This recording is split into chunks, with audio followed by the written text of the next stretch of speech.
Hay injusticias que uno aprende a cargar de pequeño porque no tiene otra opción. Porque cuando tienes 10 años y ves que las cosas no funcionan igual para ti que para tu hermano, no tienes el lenguaje ni la posición para nombrarlo de una forma que cambie algo.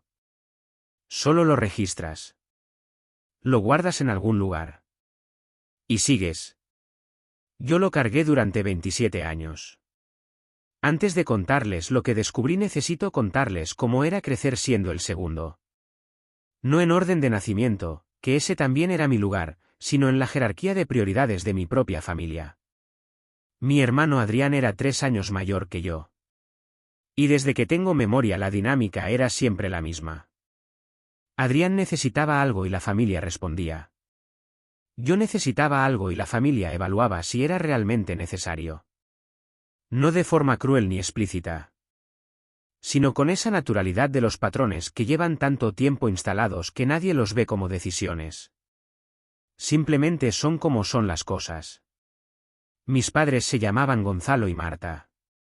Personas buenas en el sentido genuino de esa expresión. Trabajadores, presentes, de los que están en los momentos importantes y dan lo que pueden dar. No estoy contando esta historia para decir que eran malas personas. Estoy contando esta historia porque las personas buenas también toman decisiones que hacen daño sin darse cuenta de que lo hacen. La justificación era siempre la misma. Adrián lo necesita más. Cuando Adrián necesitó que le pagaran un año extra de carrera porque había suspendido varias asignaturas, lo necesitaba más. Cuando necesitó dinero para el enganche de su primer apartamento, lo necesitaba más. Cuando su negocio tuvo problemas y necesitó un préstamo que nunca fue devuelto, lo necesitaba más. Cuando cada crisis económica de su vida adulta requirió la intervención de mis padres, lo necesitaba más. Yo mientras tanto construí mi vida con lo que tenía.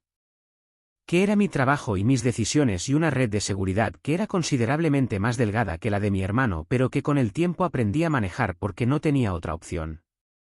No lo hice con resentimiento activo. O al menos eso me decía. Con el tiempo fui entendiendo que el resentimiento estaba ahí, aunque yo lo hubiera enterrado debajo de suficientes capas de comprensión y de narrativa sobre la independencia y sobre construir lo propio que a veces ni yo mismo lo veía. Lo que sí tenía era una pregunta que con los años fue haciéndose más clara. ¿Por qué? No en el sentido de por qué Adrián necesitaba ayuda. Eso tenía respuestas visibles aunque no siempre satisfactorias. Sino en el sentido más profundo. Porque la respuesta de mis padres a las necesidades de Adrián era siempre inmediata y la respuesta a las mías era siempre evaluada. Porque el umbral de lo que constituía una necesidad real era diferente para cada uno de nosotros. Porque en 27 años de vida adulta nunca había recibido el tipo de apoyo que mi hermano recibía de forma casi rutinaria. Intenté preguntarlo directamente en alguna ocasión. Las respuestas eran variaciones del mismo tema. Que yo era más capaz. Que siempre había sabido manejarme solo. Que no era que no confiaran en mí, sino que Adrián simplemente tenía más dificultades. Lo acepté durante mucho tiempo como la explicación completa. No lo era. Lo descubrí de la forma más inesperada posible. No a través de una confrontación ni de una investigación deliberada. Sino a través de una conversación que no estaba destinada a mí. Estaba en casa de mis padres un fin de semana ayudando a mi padre a organizar unos papeles en su despacho. Era una de esas tardes domésticas sin estructura, de las que se pasan haciendo cosas prácticas mientras se habla de nada en particular. Mi madre estaba en otra habitación con mi tía Carmen, la hermana de mi madre, que había venido a visitar. La puerta estaba entreabierta. No escuché toda la conversación. Escuché un fragmento. Un fragmento que era suficiente. Mi tía Carmen decía algo sobre Adrián. Sobre lo de siempre, supuse, el apoyo económico, la situación. Y luego dijo algo que me hizo dejar de mover los papeles que tenía en las manos. Dijo que era comprensible dado lo que había pasado. Que después de lo que Gonzalo y Marta habían hecho era normal que sintieran esa responsabilidad con Adrián. Mi madre respondió en voz baja. No escuché las palabras exactas.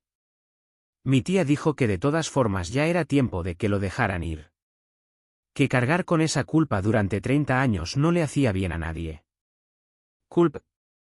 Esa palabra se quedó en el aire de una forma que hizo que el resto de la tarde funcionara en modo automático mientras yo procesaba lo que podía significar.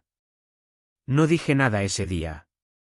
Me fui cuando tocaba, con la misma normalidad de siempre, y pasé los días siguientes con esa conversación en algún lugar de mí sin saber todavía cómo acercarme a lo que significaba. Llamé a mi tía Carmen una semana después. Teníamos la relación suficiente para que una llamada no fuera inusual. Pero ella supo desde el primer minuto que esa llamada era diferente. Hay personas que tienen esa habilidad de leer lo que hay debajo de lo que se dice y mi tía era una de ellas. Le dije que había escuchado un fragmento de su conversación con mi madre. Que no había sido intencionado pero que había escuchado suficiente para saber que había algo que no sabía. Que necesitaba entenderlo. Hubo un silencio largo. Me dijo que eso era una conversación que debería tener con mis padres. Le dije que lo haría. Pero que necesitaba ir con algo más que una intuición. Que si había algo que saber prefería saberlo de alguien que pudiera decírmelo con el contexto completo. Otro silencio. Y luego mi tía habló. Lo que me contó esa tarde reconstruyó 27 años de historia familiar de una forma que no esperaba. Cuando Adrián tenía 4 años y yo era un bebé, mis padres habían pasado por un periodo muy difícil. No entro en todos los detalles porque algunos siguen siendo de ellos y no necesitan ser míos por completo. Lo que importa para entender lo que pasó después es esto. Hubo un periodo en que las circunstancias de nuestra familia habían sido difíciles de una forma que había afectado a Adrián de maneras que yo nunca había sabido porque era demasiado pequeño para recordarlo y nadie me lo había contado nunca. Adrián había pasado por algo que los niños no deberían pasar. No por maldad de mis padres, sino por una combinación de circunstancias y de decisiones tomadas en momentos de dificultad real que habían tenido consecuencias en él. Consecuencias que mis padres habían visto. Que habían cargado como culpa durante décadas. Que habían intentado compensar de la única forma que sabían compensar. Dándole lo que pedía. No porque lo necesitara más en el sentido en que me lo habían explicado siempre. Sino porque sentían que le debían algo que el dinero no puede devolver, pero que el dinero era lo que tenían disponible. Yo no había pasado por eso. Yo había llegado después. En un momento diferente. Y sin esa historia entre nosotros no había la misma deuda que compensar. No era que yo les importara menos. Era que a él le debían algo que a mí no. Me quedé en silencio durante un buen rato después de que mi tía terminó de hablar. Le di las gracias.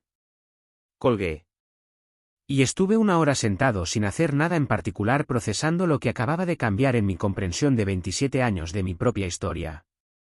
Lo primero que procesé fue algo que me sorprendió por su intensidad. No era rabia. Era alivio.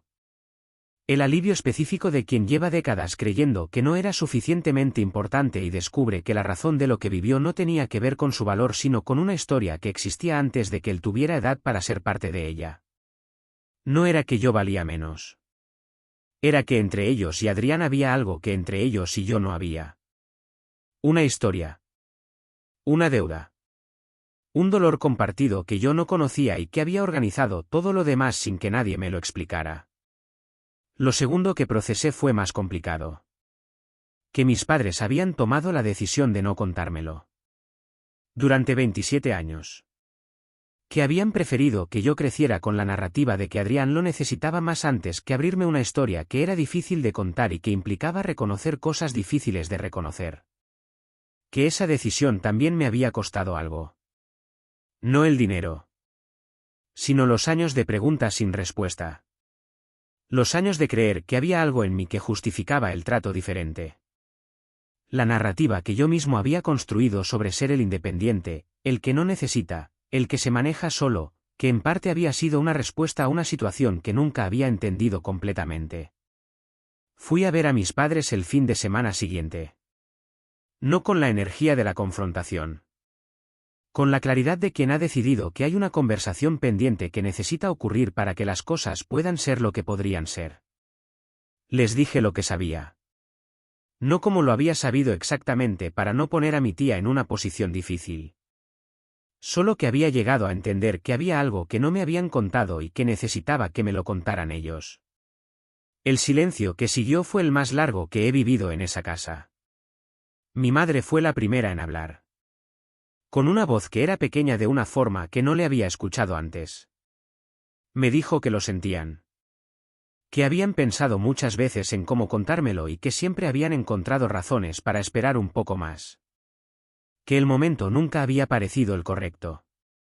Que con el tiempo la historia se había vuelto tan antigua que sacarla parecía remover algo que prefería estar quieto.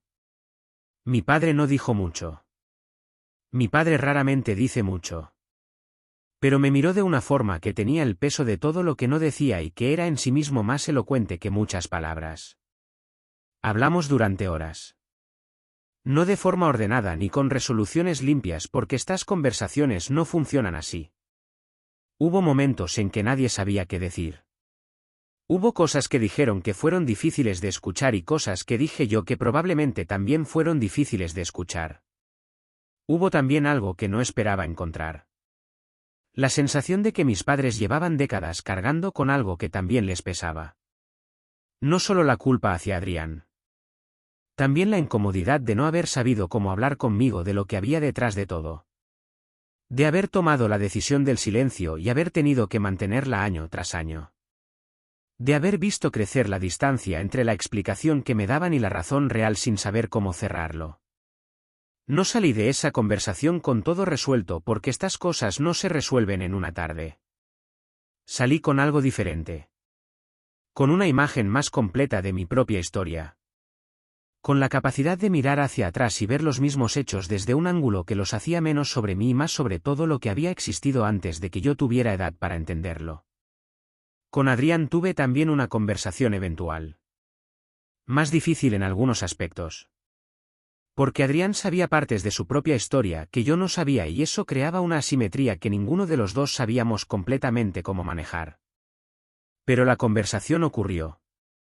Con la dificultad que merecía. Con la honestidad que requería. No hemos resuelto 30 años de dinámica familiar en una conversación. Nadie lo hace. Pero hemos empezado a hablar de las cosas con más información de la que teníamos antes y eso cambia lo que es posible aunque no resuelva lo que fue. Lo que aprendí de todo esto tiene una dimensión que no esperaba. Que las narrativas que construimos sobre nosotros mismos a partir de cómo nos tratan las personas que nos quieren son a veces respuestas a historias que no conocemos. Que la historia de que yo era el independiente, el que no necesita, el que se maneja solo, era en parte verdad y en parte una adaptación a una situación que nunca había entendido completamente. Que entender la diferencia entre las dos cosas importa. Porque lo que es adaptación se puede revisar cuando tienes la información que faltaba. Lo que es verdad se queda. Sigo siendo alguien que sabe manejarse solo. Pero ahora lo soy porque lo elijo. No porque crea que es lo único que me está disponible. Eso es diferente. Y esa diferencia, aunque llegó tarde, vale lo que costó encontrarla. Eso es todo. Gracias por escucharme.